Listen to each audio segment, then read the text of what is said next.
Assalamualaikum warahmatullahi wabarakatuh.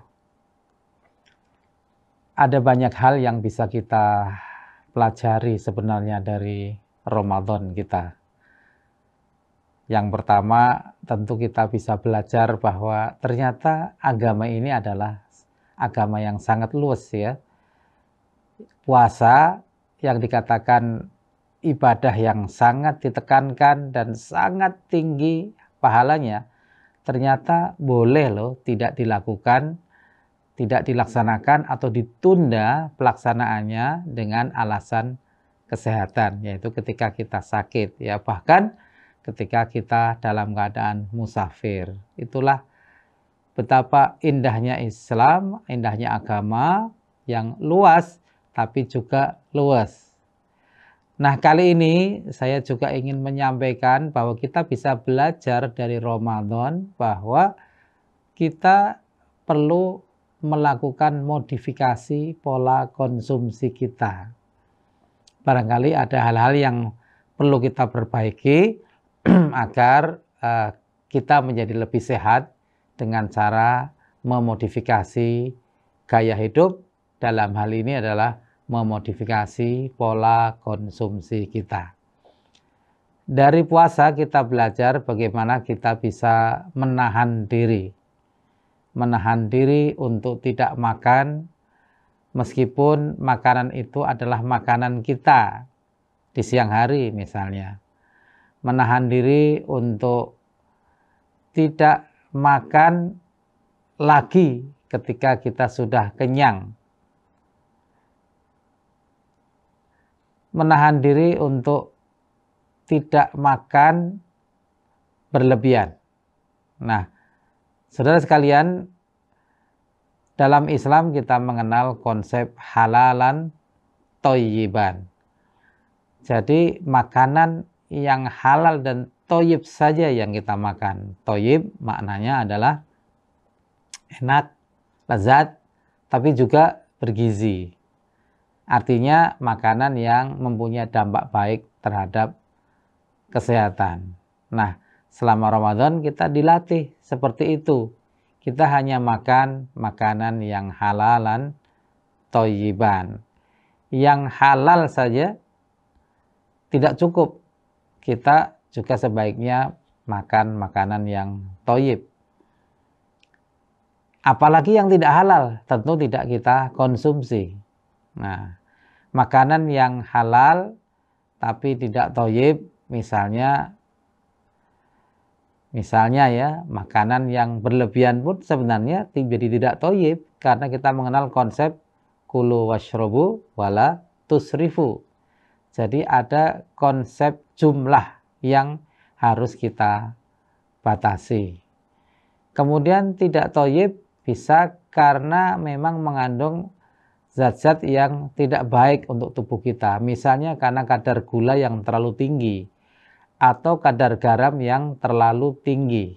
Ya, misalnya aneka makanan atau minuman dalam kemasan umumnya mengandung kadar garam, mengandung natrium yang sangat tinggi yang tidak menguntungkan untuk kesehatan kita.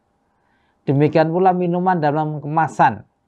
Ya, minuman dalam kemasan gulanya ya Allah sangat tinggi. Ya, dalam satu porsi kita seperti bisa minum 6 sendok makan gula misalnya.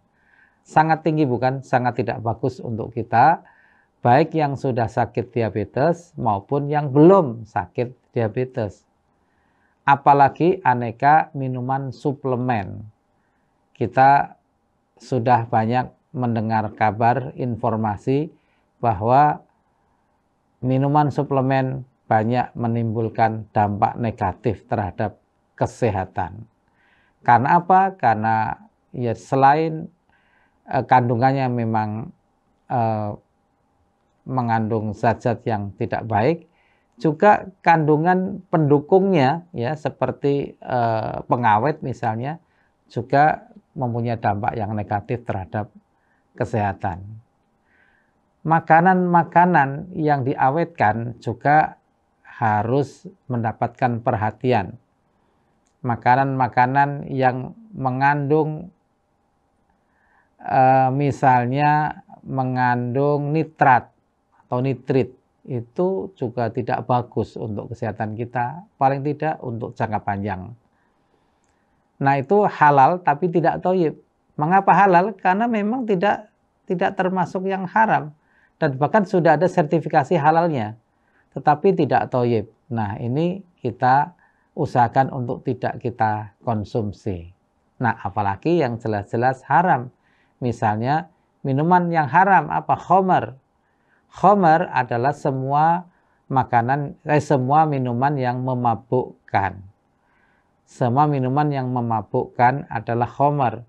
Dan kalau sudah termasuk khamar, maka 1 tetes pun menjadi haram.